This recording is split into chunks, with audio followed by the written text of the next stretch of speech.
Hello, today I'll be talking about post rock and some of my favorite artists and some of their best works to get any of you started with post rock as a genre if you're not aware and if you're not a fan already. Like, come on, what are you doing in your life, honestly? Okay, so I don't think I need to explain what post rock is, but if I really have to, I would say it's music that is extremely atmospheric, very emotionally charged, and it has little to no lyrics, but it hits you right in the soul. You can definitely read more about it online on Wikipedia, and you will find a lot of information, and it's really good information. But let's get right onto it. So the first artist that really comes to mind is, of course, Rose, a band from Iceland, very popular, extremely talented group of people. And yeah, I think I've been listening to them for years, and they are absolutely genius. Every track is a masterpiece. I will recommend starting with these to begin with and get yourself started. I'm sure you're gonna love them. Zero Rose is extremely popular, so I won't get much into it. But yeah, moving on to the next recommendation. Everywhere at the End of Time by The Caretaker. Again, it is very well known in the community, but then if you are not uh, in the post rock circles, honestly, I don't even know if it's considered post rock, but there's definitely elements of it in there. Yeah, so it's an album that's divided into 6 stages, and each stage demonstrates a phase of dementia from the beginning to the end of a patient's um, experience and the whole journey. I don't know if I'm describing this the right way. I'm so sorry, but here we go. I'm reading this off of Wikipedia. The first stage is described as the initial signs of memory deterioration, being the closest album in the series to A Beautiful Daydream. Someone compared it to Stanley Kubrick's Eyes Wide Shut and the works of Woody Allen, specifying the elegance of Kubrick's film and the dramatic avidity of Allen's work. So, if that does not sell you, come on. The second stage is described as self realization that something is wrong and a refusal to accept that. There is a stark difference between these two stages. This one gets a little um, a little emotional, and you can see the deterioration from stage 1 to stage 2. Stage 3 is described as some of the last coherent memories before confusion fully rolls in and the grey mists form and fade away. Kirby explained it that it features last moments that the patient knows of their dementia. Now we enter the post awareness stage. Stage 4 is described as the point at which the ability to recall singular memories gives way to confusions and horror. Stage 5 is described as having more extreme entanglements, repetition, and rupture that can give way to calmer moments. Okay, and the sixth and the last stage does not really have a description. The last 6 minutes of the sixth stage is complete silence that resembles the patient's death. So, yeah, that concludes the whole album. Please go check it out. Please listen to it, and definitely take time. It is described as time passing, so give it time. Don't listen to the entire album at one go. Okay, so my next recommendation is Tales of the Night Forest by Black Hill and Silent Island. Personally, I really like the first track, A Wild River to Take You Home. I wanted to even like include it in one of my short films that I haven't made yet. So yeah, it's a great album. Please listen to it. I'm sure a lot of people have heard of Mogwai. They are a Scottish post-rock band, and you must have definitely heard "Take Me Somewhere Nice" in in probably some other video. It's really popular, and yeah, no words. It's a great song, and it's a great band. Another band that I really like, I think they're one of my most favorite post rock or instrumental band. They're called a Secret Garden. I cannot stress this enough. Their music is, it's otherworldly. It will change your life. Please listen to Secret Garden.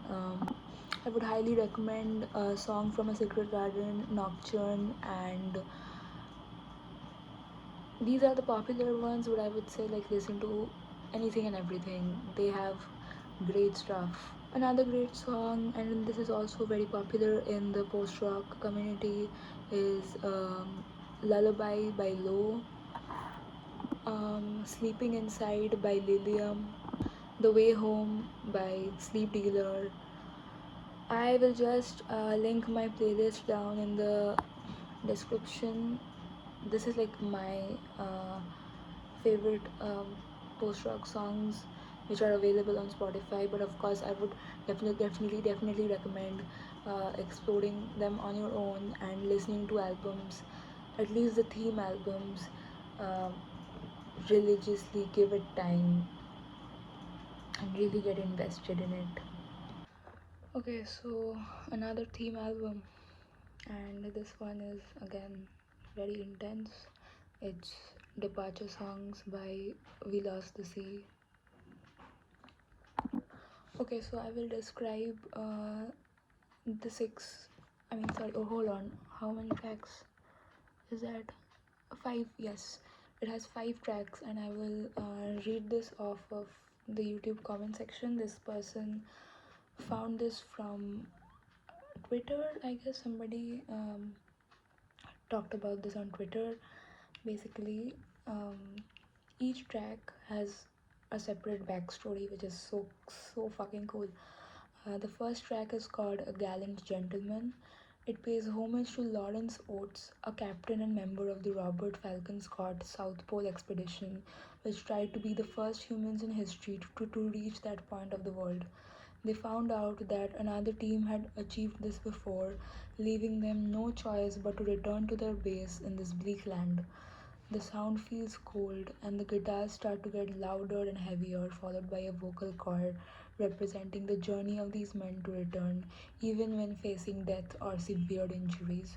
Captain Lawrence Oates, the most afflicted man of the crew, decided to go against the words of his fellow members and left the resting tent. As his life disappears in the middle of the snow, so is the intensity of the song until you can only hear the vocal chord. So that's track one. Track two, I don't know if I can pronounce that, so I won't. This is the track list. I'm going in the order. Okay, so about track two, Valery Bespalov, Alexei Ananenko, and Boris Baranov, known as the Suicide Squad, who volunteered to sacrifice their life to open the gates of the Chernobyl nuclear power plant to release the radiated water found on the bubbler pools that could lead to another explosion if mixed with materials that were found on that part of the plant, causing another disaster. With only diving suits and a lamp, they descended into the gates.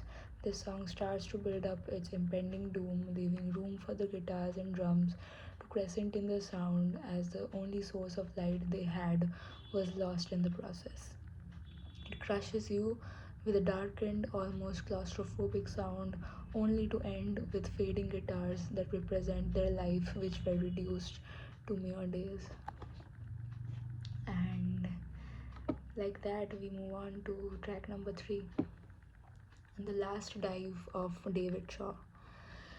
You might wonder what is the sound clip found on the first minutes of The Last Dive of David Shaw, and the answer is a video available on YouTube which has the same name of the song, and it's exactly what it says.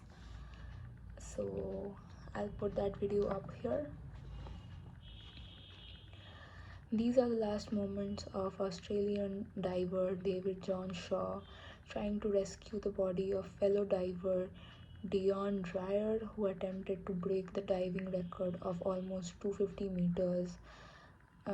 As the sound clip ends and the guitars start to once again kick in, followed by drums and then cellos, you descend with Davis as the song starts to get colder and darker.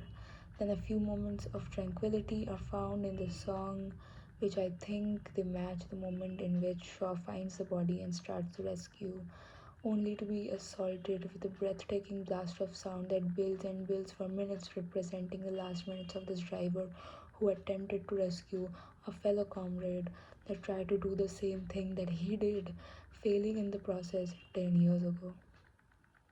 Um, Challengers Part 1.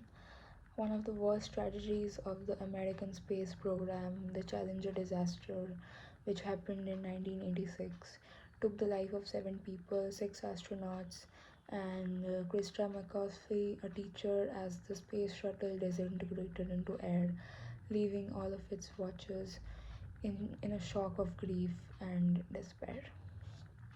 And track number 5 is Challenger Part 2, A Swan Song.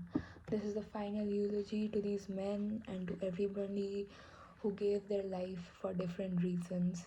You hear the guitars, the bass, the keys, cymbals, and drums. There is no tragedy to be found here, only beautiful melodies and a powerful crescendo.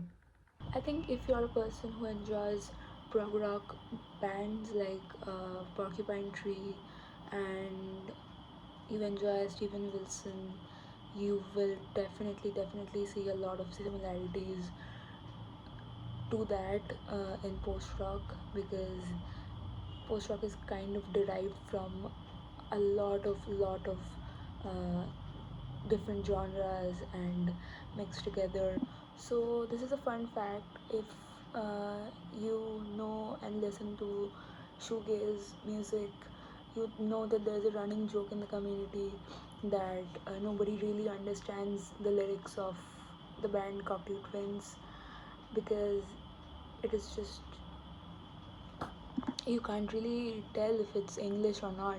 It's so distinctively different from, it just sounds very different, and you cannot argue the fact that it has a very different vibe and it adds to the song.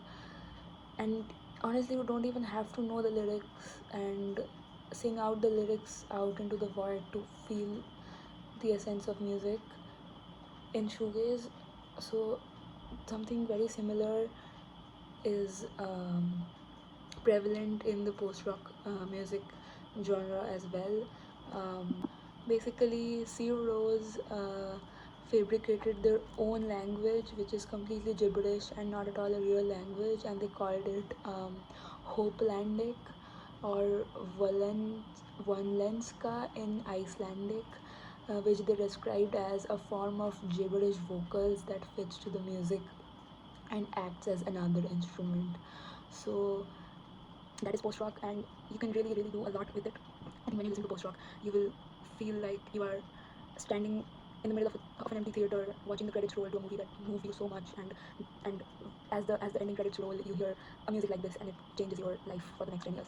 So that is how post rock feels to me and to a lot of people, and I hope it has the same effect on anybody who is not really aware of this um, subgenre of music that I think not a lot of people are talking about. Please listen to it. Please make sick as Instagram edits, very cool trailers. I think more people should include post rock in their cinema. Please include them in your soundtrack, or I don't know. It just elevates the experience to a whole new different level. Just so yeah, thanks for watching. That was my rant.